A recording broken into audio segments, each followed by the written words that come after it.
இந்த உலகம் முன்ன எப்பொழுதும் இல்லாத அளவுக்கு வேகமான மாற்றங்கள் செஞ்சு தருவதை நம்ம கண் முன்னே உணர்ந்திருப்போம். ஒவ்வொரு நாளும் ஸ்மார்ட் போன்கள் அதிநவீனமாக மாறிக்கொண்டே வருது. ஒவ்வொரு புது புது தொழில்நுட்பங்களாக அறிமுகப்படுத்தப்பட்டு மனிதர்களோட வேலைச்சுமையை குறைச்சி வாழ்க்கை தரத்தை மேம்படுத்திக்கிட்டு இருக்கு. ஆர்டிபிஷியல் இன்டெலிஜென்ஸ் சொல்லக்கூடிய செயற்கை நுண்ணறிவு மனித வாழ்க்கையில பெரும் தாக்கங்களை ஏற்படுத்தி வருது. சமீபத்தில் கூட ChatGPTன்னு சொல்லக்கூடிய ஆர்டிபிஷியல் இன்டெலிஜென்ஸ் மக்களிடையே அறிமுகப்படுத்தப்பட்டு பெரும் வரவேற்பு கொள்ளனது. அதே சமயத்தில் முன்ன எப்பொழுதும் இல்லாத அளவுக்கு நம்ம வாழும் புறச்சூழல் மோசமாகிக் கொண்டே வருது. இப்படி இருக்கும் இந்த உலகில் நீங்க 50 வருஷம் முன்னோக்கு பயணிச்சு எதிர்காலத்தை பார்த்தா இன்னைக்கு நாம் வாழக்கூடிய பூமி எப்படி இருக்கும்? ஒருவேளை ரோபோக்கள் எல்லாத்தையும் கைப்பற்றி இருக்குமா? மனித இனம் அப்போதும் பூமியில வாழுமா?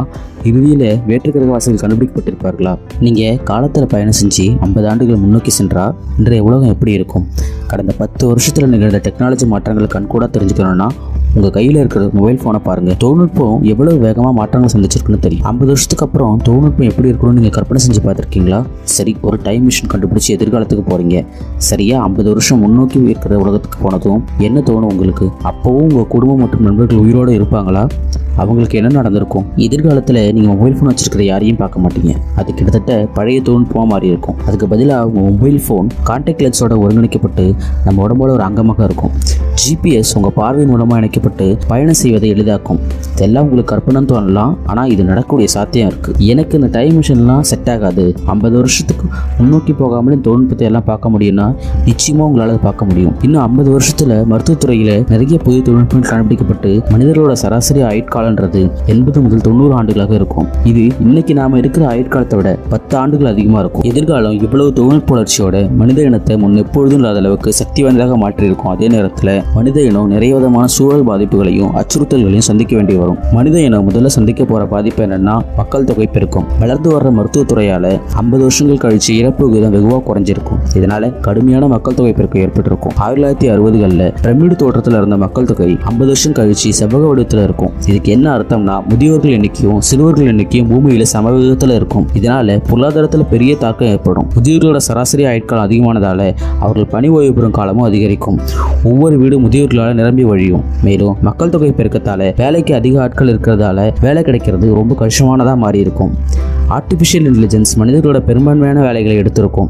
2030க்குள்ள உலகம் முழுவதும் 800 மில்லியன் வேலைகளை ஆர்டிபிஷியல் இன்டெலிஜென்ஸ் செய்யணும்னு கணிக்கப்பட்டிருக்கு. சரியா இந்த நேரம் உலக மக்கள் தொகை உச்சத்துல இருக்கும். உலகம் முழுவதும் மக்கள் தொகை 9 பில்லியனை கடந்து இருக்கும். அதிக மக்கள் தொகை அதிகமான பிரச்சனைக்கு வழிவகை செய்யும். எல்லாருக்கும் உணவளிக்க முடியாத சூழல் ஏற்படும். உணவு பற்றாக்குறை ஏற்படும். பருவநிலையில கடுமையான மாற்றங்கள் ஏற்பட்டு பூமியின் வெப்பநிலை வெகுவாக உயரும். இதனால உணவுப் பொருட்களை உற்பத்தி செய்ய முடியாத சூழல் ஏற்படலாம்.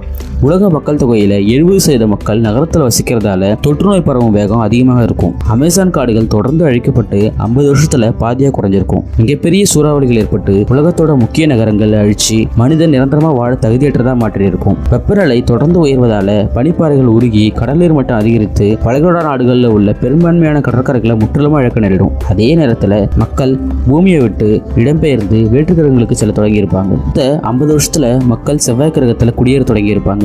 பல தனியார் நிறுவனங்கள் விண்வெளி சுற்றுலாவை வெற்றிகரமான தொழிலாக மாற்றியிருக்கும். மனித இனத்தோட பரிணாம வளர்ச்சி நம்ப முடியாத அளவுக்கு இருக்கும். இருந்த இடத்திலேயே முழு உடல் பரிசோதனை செய்யக்கூடிய கருவிகள் உருவாக்கப்பட்டிருக்கும். மனிதனால பார்க்க முடியாத காட்சிகளையும் கண்ணுக்கு புலப்படாத கதிர்வீச்சுகளை காணக்கூடிய இயந்திர கண்கள் மனித உடம்புல பொருத்தப்பட்டிருக்கும். வருங்காலத்துல தனக்கு பிடித்த விதமான தனித்திறமைகள் உள்ள குழந்தைகளை மனிதர்களால் செயற்கையை உருவாக்க முடியும். செயற்கை நுண்ணறிவு மனிதர்களை போல புத்திசாலித்தனமாக உருவாக்கப்பட்டிருக்கும். வருங்காலத்துல மனிதர்கள் இப்ப இருக்கிறத விட மேம்பட்ட வாழ்க்கையை பூமியிலோ அல்லது பூமிக்கு வெளியிலோ வாழ்வாங்க. மேல குறிப்பிட்ட சில விஷயங்கள் நடக்க 50 வருஷமோ அல்லது அதுக்கு மேல கூட ஆகலாம். ஆனா நிச்சயமா இதெல்லாம் ஒரு நாள் நடக்கும். அப்ப மனிதர்களுக்கு கற்பனைன்னு கனவு காண எதுவுமே உலகத்துல மிச்சம் இருக்காது.